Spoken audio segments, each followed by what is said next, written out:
Y estamos ya de vuelta en Política en Vivo y vamos a tener el gusto de compartir esta segunda parte de nuestro programa con la socióloga, doctora en estudios latinoamericanos, directora ejecutiva. Presidenta. ¿Eres presidenta? Y la boquita le queda ahí mismo, sí. Hicimos un cambio en el directorio. Hace un tiempo se nos había olvidado avisar. Mira. Bueno, digamos, ¿de dónde? De la Fundación No 21. No, de Chile, claro. Claro, no va a asumir la presidencia de Chile. No. Bienvenida, Pierina Ferretti. Querida. Muchas gracias, Felipe, por la invitación. ¿Y la Camila? ¿Qué fue de ella, la Camila? Queda en el directorio de la Fundación. Ya, sí. Perfecto. ¿Cómo estás tú? Bien, dentro de, muy decepcionada de la política, que siempre logra a veces decepcionarnos nuevamente. Me acabo de enterar de que el proyecto de Sala Cuna para Chile no pudo seguir su tramitación en el Senado porque el presidente de la Comisión de Educación no citó a la comisión a sesionar en un momento donde, bueno, todos sabemos que queda muy poco tiempo, muy pocos días, ¿cierto?, de año legislativo, y donde tanto la ministra Orellana como el ministro Bocardo estaban en intensas tratativas para afinar aquellos puntos del proyecto. Estaban en acuerdo, en realidad. Había mucho acuerdo y había sectores de la derecha que también estaban de acuerdo con seguir la tramitación de este proyecto de Sala Cuna, porque los beneficios que implica son innegables. O sea, llevamos mucho tiempo hablando de los problemas de las mujeres para insertarse en el mercado laboral formal, precisamente por las labores de cuidado. Y también de esta normativa que impone a las empresas de más de 20 trabajadoras a tener sala cuna. Lo que se traduce en que se contratan de 19 mujeres para abajo. Correcto. Claramente. Entonces este era un proyecto que quitaba la carga, ¿cierto?, de las mujeres, y era sala cuna para hombres y mujeres que fueran padres o madres. En fin, era un conjunto de beneficios para la sociedad, para las mujeres, para la economía, para el mercado laboral, y la verdad que esto es de una mezquindad y de una irresponsabilidad mayúscula.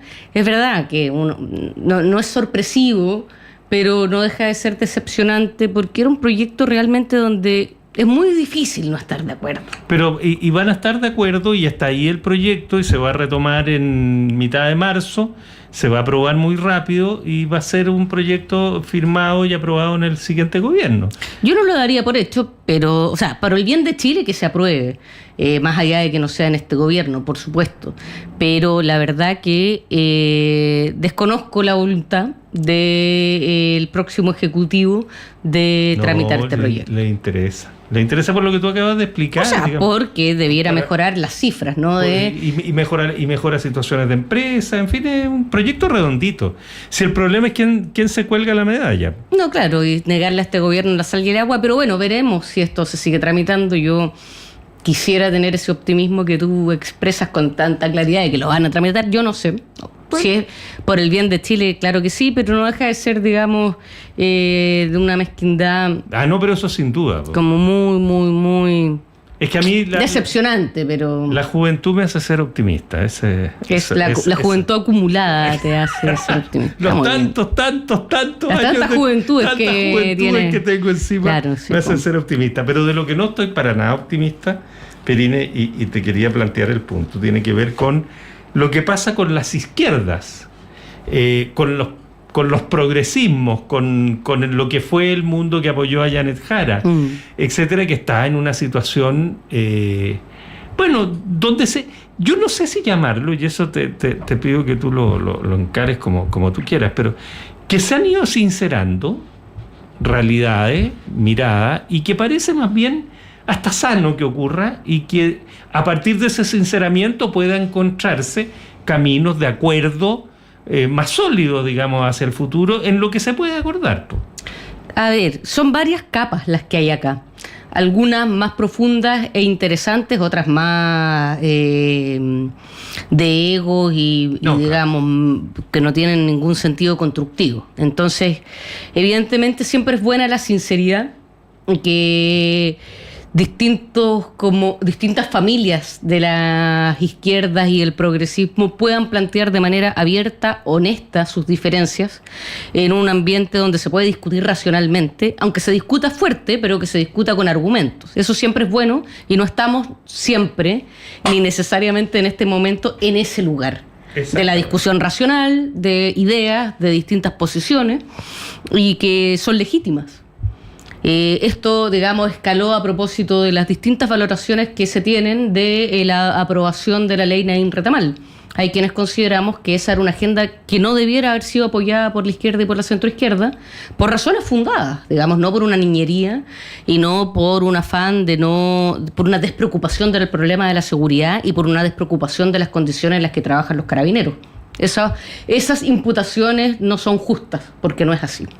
Los carabineros tienen todo el derecho a defenderse cuando su vida está siendo puesta en peligro, y ese derecho lo tienen, y ese derecho ya estaba en la ley y no era necesario, digamos, estas atribuciones mayores que se prestan para una serie de impunidades como las que pudimos ver en el caso de Gustavo Gatica.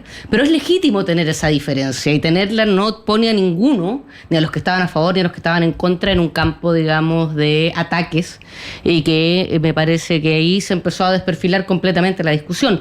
Pero es porque también hay inquinas que vienen de lejos, o sea, fue más bien una excusa. Una excusa para explotar, digamos, las inquinas que hay acumuladas de sectores del llamado socialismo democrático contra el Frente Amplio.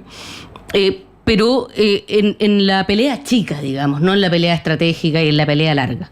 En la pelea chica me imagino que a cualquier partido que le sale competencia, sí, claro, hay reacción. Si a nosotros nos saliera por izquierda otro partido, digamos, el Frente Amplio, por supuesto que habría ciertas reacciones defensivas, ¿ya? Pero esas son cuestiones que deben superarse rápidamente, porque en el horizonte más estratégico, todas las izquierdas y centroizquierdas, progresismo o como le podamos llamar, tenemos que reconocer que estamos en una crisis importante. ¿Y cómo dibujas tú ese panorama? Levantando, pues, de acuerdo, aquí hay muchas peleas y muchas capas distintas, pero tratemos de ir a la capa de qué es lo que tenemos hoy día.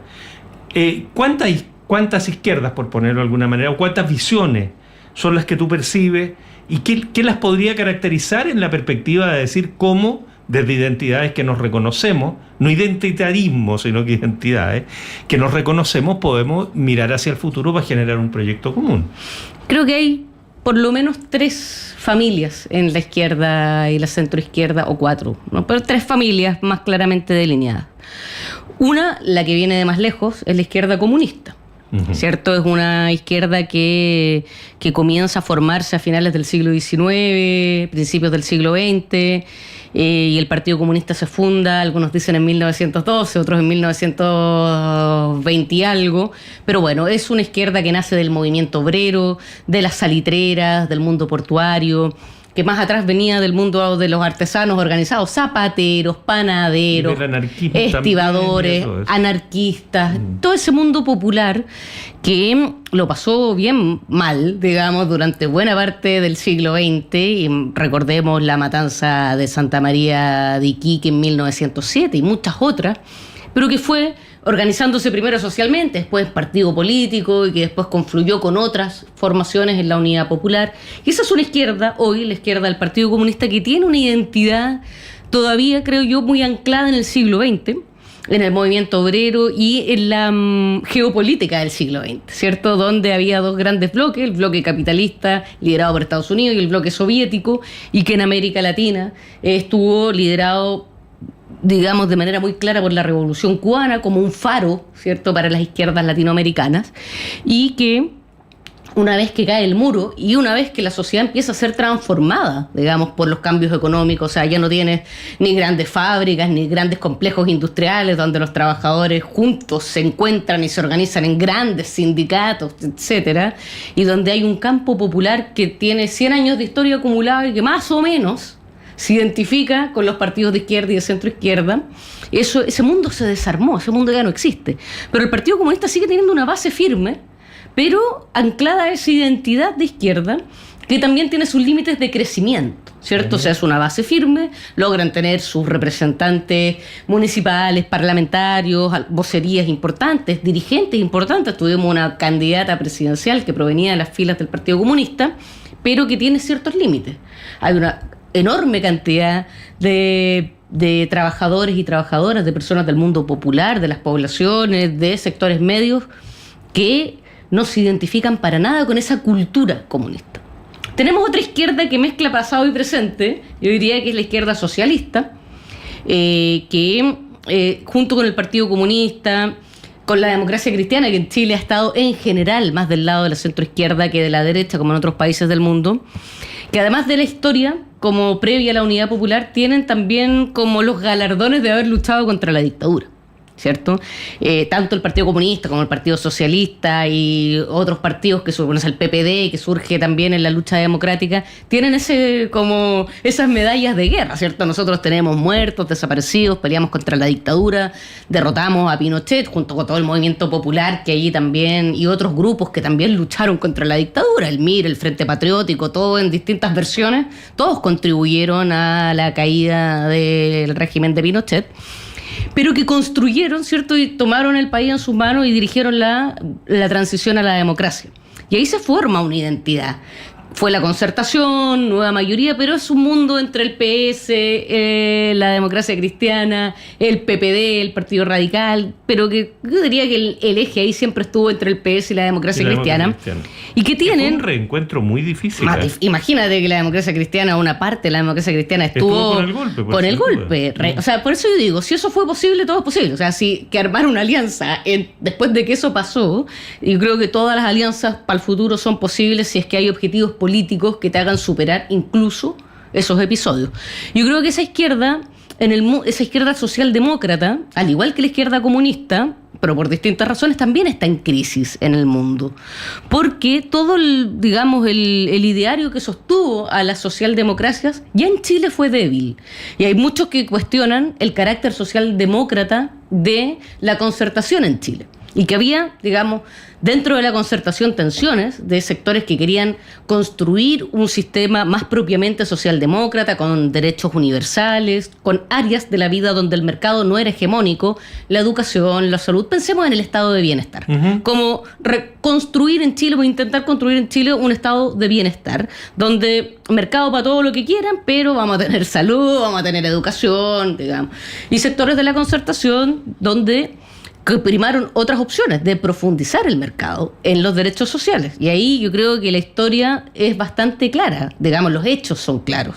El CAE es completamente opuesto a una versión socialdemócrata de derechos universales, es meter a los bancos, endeudar cabros con los bancos, meter al Estado además de aval. Pero como deudor solidario. Como deudor solidario, pero que ha terminado haciendo desembolsar miles de millones de dólares que podrían haber sido para reconstruir la educación pública. Entonces, esa cuenta pesa también sobre la socialdemocracia chilena y son cuentas que todavía no han sido completamente dialogadas, discutidas, sin cancelaciones mutuas. Hay veces que el Frente Amplio, uno plantea estos temas y inmediatamente saltan, del otro lado con, una reacción muy adversa y defensiva. Y también hay que reconocer que de nuestro lado también, con inexperiencia y sin haber estado, a cargo del Estado, hubo mucha crítica hacia la Concertación, que fue destemplada, injusta, que no consideró todos los factores con los que la Concertación tuvo que lidiar en la transición, los militares que seguían conservando un tremendo poder y autonomía del poder civil, con Pinochet como comandante en jefe. O sea, te la encargo, si eso evidentemente había límites que muchas veces en la historia de críticas que nosotros hemos hecho hay factores que evidentemente no sopesamos, no calibramos con el peso que tenían, pero yo creo que es justo decir que que primó en distintos momentos opciones de mercantilización de los derechos sociales y que eso es una crítica justa. Por último, una crítica que es razonable de hacer. Que es razonable de hacer. Y de confrontar, en términos. Pero eso a nivel nacional, pero si tú miras a nivel internacional, los socialismos, o sea, los partidos socialistas que fueron gigantescos el Partido Socialista francés, el Partido Socialista alemán, el Partido Demócrata en Estados Unidos, están todos en crisis. En Italia también fueron en Italia, que fue, digamos, o que el propio Partido Comunista en Italia, que era un partido de masas, pero, digamos, tremendo, el más grande de Occidente, y después el chileno. Entonces, es una crisis que comparte tanto la rama comunista como la rama socialista, y el Frente Amplio, que es la llamada nueva izquierda, también tiene que hacerse cargo, tiene una vida más corta, por lo tanto tiene menos cuentas que se le puedan achacar, porque tiene una historia más corta, pero evidentemente es una izquierda que surge contestatariamente, ¿cierto?, contra las injusticias del modelo, contra las desigualdades y contra el neoliberalismo chileno, digamos, contra la mercantilización de la educación, de la salud, de las pensiones, y tiene muy estructurada su crítica, pero no tiene tan estructurada su propuesta. ¿Cómo se sale de este brete? ¿Cómo se sale de este armado, de esta arquitectura tan apretada, ¿cierto?, donde el Estado está creado prácticamente al servicio de un modelo de focalización del gasto social, no de universalización, ¿cierto?, de los derechos sociales, donde están todos los intereses muy entramados y donde cuando te enfrentas, donde las papas queman con los intereses empresariales cara a cara, te das cuenta que aquí la fuerza es la fuerza, digamos. O sea, cuando tienes a las AFP cara a cara peleando por sus intereses y por unas bolsones de recursos que son enormes de todas y todos los trabajadores. Por el manejo de todo el ahorro nacional. Por el manejo del ahorro forzoso nacional de las y los trabajadores, te das cuenta que te falta la fuerza para poder hacer las cosas como tú crees que debieran hacerse y como tú dijiste que las querías hacer y que las ibas a hacer. Yo creo que ahí hay que hacer un balance muy grande nuestro, digamos, de lo que pensábamos que podíamos hacer, de la fuerza que realmente teníamos para poder hacerlo, y ahora con el voto universal práctico, o sea, con todo Chile votando, te das cuenta también que no eres una mayoría electoral y ningún componente de la familia es mayoría. Ni la izquierda socialista, digamos, o la centroizquierda socialista, socialismo democrático, ni la izquierda comunista, ni la izquierda frente amplista somos mayoría. Y eso es una realidad.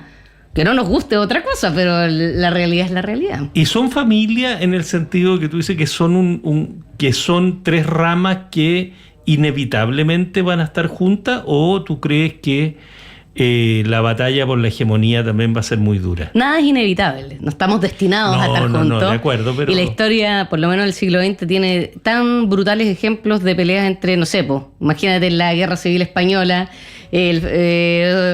las tropas de Franco peleando contra la República y los anarquistas y los comunistas peleándose entre ellos. O sea, sí, claro. Hay historias que son, digamos, brutales de desunión al interior del campo de las izquierdas, como para decir que hay una unidad asegurada. Pero lo que sí yo creo es que hay una conciencia, por lo menos en distintos sectores de estas familias, de que el camino propio no es practicable para ninguno de estos sectores. Lo que no quita que cada sector tenga un momento de reflexión interna y de articulación interna, digamos, porque son identidades distintas y tiene todo el derecho del mundo socialismo democrático a juntarse ellos entre ellos, a definir quiénes son, cuáles son sus objetivos políticos, su horizonte, y el Frente Amplio lo mismo y el Partido Comunista lo mismo, y eso me parece no solo legítimo, que es obvio, como quién soy yo para andar autorizando, sí, claro, pero sano, bueno, digamos. Ha sido un periodo, han sido 4 o 5 años de elección en elección. Ahora viene un periodo sin elecciones que se presta para las reflexiones internas de los partidos, y eso es muy bueno que ocurra. El Frente Amplio va a empezar un congreso. Ahora, lo que es muy malo que ocurra es, primero, que los grandes medios nos impongan la agenda y el cómo nos relacionamos nosotros, y ande decretando quién es la oposición seria y cuál es la otra oposición menos seria, cuáles son los verdaderos adultos y cuáles son los niños de pecho que no saben ni lo que están hablando. O sea, todos esos ninguneos son nefastos, digamos, no contribuyen en absolutamente nada. Todos los partidos tienen que cargar con sus personajes, digamos, que buenos para hablar, digamos, en off y para andar tirando cuñas incendiarias y destructivas. Eso es tonto, digamos, no sirve a nadie y a nada, pero sí sería súper bueno que en estos años pudiéramos hablar de frente, con honestidad, con tranquilidad, con racionalidad, nuestras diferencias, las cosas en las que coincidimos, qué podemos hacer juntos, en qué escenario nos estamos moviendo, que es muy adverso y es evidente que las fuerzas cuando se dispersan se debilitan. Uh-huh. O sea, yo creo que si logramos debajo de todo este ruido y esta bulla y estas declaraciones cruzadas sin sentido político alguno, más que instalar figuras que quieren pantalla y titulares en los diarios y cuñas en la tele, si logramos superar la etapa del ruido y entrar en una etapa de discusión política y racional, yo creo que podemos llegar a buenas conclusiones, digamos. En esto mi juventud es optimista, a pesar de que muchas veces las fuerzas centrípetas... Te están empujando a otro lado. Querida Verina, lamentablemente se nos acabó el tiempo. No hubo ni recreo. No alcanzamos. Pero vamos a seguir conversando en marzo. A ver cómo va el Congreso, qué conclusiones sacan, etc. Y bueno, habrá que evaluar el gobierno cuando se entregue la banda presidencial acá. Hay muchas cosas que ver. Y esas escenas duras que se nos vienen en marzo. Vamos a ver cómo se va reconstruyendo o construyendo nuestro panorama. Querida Verina Ferretti, presidenta de Nodo 21. Muchas gracias, como siempre, por el gusto, Felipe, de compartir este tiempo. Oye, y antes de irnos te quiero invitar acá a nuestra sala máster, porque viene un cantautor cubano, fíjate, Adrián Verazaín, destacado exponente de la canción contemporánea, en un concierto donde confluyen el rock and roll, la música internacional y los géneros más genuinos de Cuba. Él ha colaborado con artistas como Silvio Rodríguez, Varela, Manzanero, Manu Chao, así que vamos a conocer la oferta artística que nos entrega Adrián Verazaín desde nuestra sala máster. Nos vamos. Tania González y Fernando Sepúlveda han estado en la producción periodística, Alexis Gaete, Patricio Núñez y Anaí Bustamante en la puesta al aire. Muchas gracias, buenas tardes, hasta mañana.